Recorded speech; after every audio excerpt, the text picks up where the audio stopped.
شادیوں میں ایک کثرت سے جو آج ہمارے ہاں گناہ بڑی شان سے ہوتا ہے، یعنی ایک گناہ جو آج ہمارے ہاں شادیوں میں بہت سے گناہ ہوتے ہیں، ایک گناہ بہرحال شان سے ہوتا ہے، وہ گناہ بے پردگی کا ہے۔ بے پردگی کا گناہ آج ہمارے ہاں شیعوں کے ہاں، غیروں سے مطلب نہیں، ہماری علی والوں کے ہاں، کنیزان جناب سیدہ کے ہاں آج تو بے پردگی کا یہ عالم ہے کہ بعض جگہوں پر شاید آپ شادیوں میں جائیے تو پتہ ہی نہیں چلتا ہے کہ یہاں پر کون علی والے ہیں کون علی والے نہیں ہیں۔ آج ہے نوبت یہ، اور پہلے اگر بے پردگی تھی تو تھوڑی بہت حیا اور غیرت تھی، یہ ہمارے ساتھ گزرتی ہے۔ حیا اور غیرت یہ تھی کہ مثلاً اگر اندر پکار کہہ دیا جائے تو مولانا آ رہے ہیں، تو چاہے مولا کا خیال نہ ہو لیکن مولانا کا تھوڑا بہت پاس و لحاظ ہوتا تھا، اتنی غیرت کا مظاہرہ ہوتا تھا کہ عورتیں ہٹ جاتی۔ میں خود شاہد ہوں، ناک چلاتے رہیں مرد لیکن عورتیں اب آسانی سے مولانا کو جو بھی عالم ہو سے خود سر جھکا کے گزرنا پڑتا ہے، یعنی درمیان سے عورتیں ہٹنے میں تیار نہیں ہوتی، جبکہ ایک قابل غور چیز ہوتی ہے، قابل افسوس بھی ہوتی ہے۔ صحیح ہے آپ کی نیت خراب نہیں ہوتی ہے، لیکن جتنے وہاں غیر مسلم ویٹر بیرے یہ لائے جاتے ہیں، یہ جو کام کرنے والے آتے ہیں، یہ اندر باہر کم ہوتے ہیں اندر زیادہ ہوتے ہیں۔ آپ خود جا کر دیکھ لیجیے، جتنے کھانا کھلانے والے ہیں سب عورتوں میں زیادہ دکھائی دیں گے۔ کیا وہ سب پاک نفس ہوتے ہیں وہاں سر جھکا کر کھلا رہے ہوتے ہیں؟ یہ تو ہم لوگوں کو سوچنا چاہیے کہ ہماری غیرتوں کو کیا ہو جاتا ہے کہ ہم غیروں کو موقع دیتے ہیں۔ بہرحال وہ ہماری ناموس ہے، جب ہماری اور آپ کی ناموس ہے، کیا ہماری غیرت یہ نہیں کہتی ہے کہ ہماری ناموس کو غیر دیکھ رہے ہیں؟ ایسا تو نہیں ہے کہ وہاں غیر نہیں آ رہے ہیں، غیر دوسرے موجود ہیں، اور پھر جب اس عالم میں اس مناظر کو نگاہوں میں رکھے غیر جب اندر جا رہا ہے تو وہ لذت بھی حاصل کرتا ہے۔ غلط نیتوں سے دیکھتا ہے، غلط نگاہیں ڈالتا ہے۔ کس کے اوپر غلط نگاہیں ڈالا؟ ہماری اور آپ کی ناموس کے اوپر۔ جب ہماری اور آپ کی ناموس کے اوپر غلط نگاہیں ڈال رہا ہے، ولایت علی کا مطلب خالی یہ نہیں ہوتا ہے کہ ہم زبان سے کہیں کہ علی ماننے والے ہیں، بلکہ ایسی جگہوں پر ثابت کریں کہ ہم علی کے ماننے والے ہیں۔ اس لیے کہ ولایت علی کا ایک تقاضا یہ بھی ہوتا ہے کہ جس کے اندر ولایت علی پائی جاتی ہو اس کی عظمت کا اعلان اور اظہار اس طریقے سے کرے کہ کسی اہل غیرے کو موقع نہ ملے اس کے اوپر غلط نگاہ ڈالنے کا۔ یہ ہمارے، اور پھر جب غلط نگاہیں ڈالنے کا موقع ملتا ہے تو پھر وہی نتیجہ ہوتا ہے کہ آج ہم نے کل کتنی شان سے جناب سیدہ کی شادی منائی ہو، تذکرہ کیا، اور بڑی شان سے کہتے ہیں کہ پیغمبر نے فرمایا اگر علی نہ ہوتے تو فاطمہ کو کوئی کفو نہ ہوتا۔ یہ صرف جناب سیدہ کے لیے نہیں بلکہ ایک درس تھا کہ جو بھی جناب سیدہ کے درس سے وابستہ ہو گیا اب کسی عہدے کو حق نہیں ہے کہ اس کی ہمسری اختیار کر لے۔ یعنی کہ یہ ہمارے لیے درس نہیں ہے کہ جو بھی ولایت علی سے وابستہ ہو گیا ہے، چاہے لڑکا ہو یا لڑکی ہو، حق نہیں ہے کہ اس کے زندگی کا ساتھی وہ بنے جس کے پاس ولایت نہیں پائی جاتی۔ آج آپ کے سماج میں کتنے نمونے پائے جا رہے ہیں؟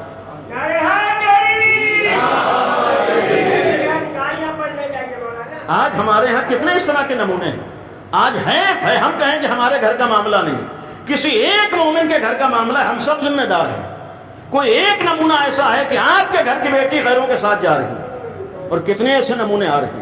یہ صرف حدیث پڑھ دینا کمال نہیں ہے کہ اگر علی نہ ہوتے تو فاطمہ کو کوئی کفو نہ ہوتا۔ یہ ہمارے درس ہے کہ اب ایسا ماحول تیار کریں کہ ہمارے گھر کی کوئی بیٹی کسی غیر کے ساتھ جانے نہ پائے۔ یہ آج ہماری ذمہ داری، یہ آج ہمارا فریضہ ہے۔ اور پھر ظاہر سی بات ہے جب آزادی ہوگی تو یہ بیجا آزادیوں کے نتیجے سامنے آتے ہیں۔ ہم بعض وقت سوچتے ہیں دین اتنا زیادہ سخت ہے اور مولانا اتنی زیادہ سخت باتیں کرتے ہیں، یہ سخت باتوں کا معاملہ نہیں ہے۔ ہمارا دین یہ چاہتا ہے کہ ہماری عزتیں محفوظ رہیں، ہماری ناموس کی عزت و وقار باقی رہے، اس لیے ہماری شریعت بات کرتی ہے۔ حجاب و پردے کا ایک مفہوم یہی ہے کہ ہمارا عزت و وقار باقی رہے۔ تو یہ بھی بڑی شان سے میں نے کہا کہ آج ہمارے ہاں ہوتا ہے، اور اس لیے ہوتا ہے کہ ہم سب سوچتے ہیں کون بولے گا، جو بولے گا وہ برا ہوگا، یعنی جو بولے گا وہ برا بنے گا۔ ہم خود برے نہ بنے جائے، دین پامال ہو جائے۔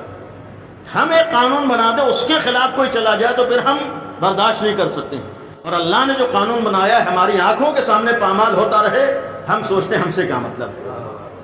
اگر غدیر میں ولایت علی کا اعلان ہوا تھا، یہ صرف ایک فرد کے مولا ہونے کا اعلان نہیں تھا، بلکہ غدیر کے ولایت علی کا مطلب ایک نظام کا اعلان تھا، ایک سسٹم کا اعلان تھا، گویا ایک اعلان تھا۔ قیامت تک ایک نظام دنیا میں پیش کیا جا رہا ہے کہ جو بھی اس نظام سے وابستہ ہو جائے گا وہ نجات کے راستے پر آ جائے گا۔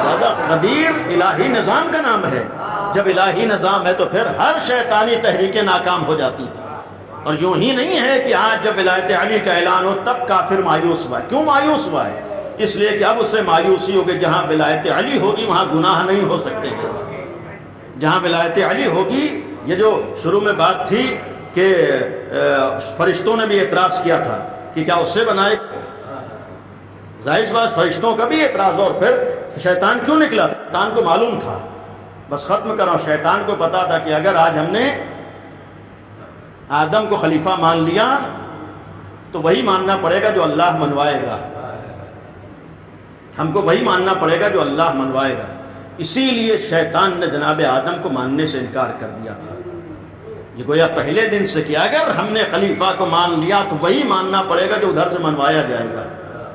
اور لوگوں نے غدیر کو چھوڑ کر سقیفہ اسی لیے بسایا تھا. انہیں معلوم تھا کہ اگر غدیر میں رکے رہے تو وہی ماننا پڑے گا جو منوایا جائے گا. تو ہم اپنے مزاج کا دین کیسے اپنائیں گے؟ اپنی فکر والی شریعت پر عمل کیسے کریں گے؟ اپنے حساب کا اسلام کیسے بنائیں گے؟ انہیں معلوم تھا غدیر پہ ٹھہرے رہیں گے تو وہی اسلام اور دین ماننا پڑے گا جو منوایا جائے گا. لہذا لوگوں نے غدیر کو چھوڑ کر سقیفہ کو بسایا ہے. آج ہماری ذمہ داری ہے کہ ہماری زبانوں پر خالی غدیر نہ ہو بلکہ ہمارے مزاج میں بھی غدیر پایا جائے. غدیری مزاج کا مطلب یہ ہوتا ہے کہ ہمارا مزاج ہو کہ دین وہ نہیں ہے جو ہماری سمجھ میں آئے بلکہ دین وہ ہے جو کہہ دیا جائے اس کے آگے سر کو جھکا دیا جائے. دین کا مطلب یہ نہیں ہے کہ ہمیں کیا اچھا لگتا ہے. دین کا مطلب یہ ہے کہ حکم مولا کیا ہے. ہم نے علی کو مولا اسی لیے تو مانا ہے، اب جو علی کہیں گے وہی ہم مانیں گے. علی کے مولا ہونے کا مطلب یہ ہے کہ ہم اب یہ نہیں دیکھیں گے ہمارا دل کیا کہے گا بلکہ ہم صرف مولا علی کو دیکھیں.